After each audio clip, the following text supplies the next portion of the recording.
Jopiny dhi nyime gi chwalo paro mopogore opogore wi bajet mar omenda mar 2025-2026 ma bende chano pedh e nyim od bura mamalo dwe manyien.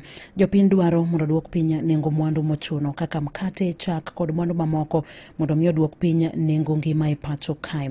Johala bende koro dwaro mondo serikal oduok piny kwan mar osuru ma bende juogo mwandu mopogore opogore. Hii bajeti ikiingia, sisi kama wafanyabiashara, mimi nikiwa mmoja wao, atukumbuke aweke kwa hiyo budget. Alituahidi ya kwamba ati hii bajeti ikisoma tutawekwa katika bajeti, atupee pesa tu boost kasi yetu. Na Helena Anganga mabende en derepa matatu e boma ma Nairobi bende koro kwayo piny owacho mondo neni oduoko piny osuru mabende ijuogo e wi spare parts mag nyamburko e pacho kae kaka yo mar reso ohala.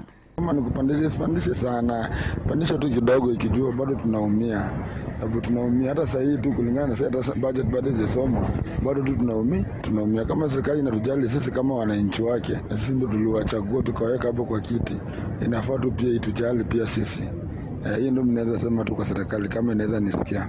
Mwaka jana uliweza kuona kulikuwa na maandamano mingi yenye ilitendeka. Je, serikali iliweza kusikia hilo ama bado haijasikia?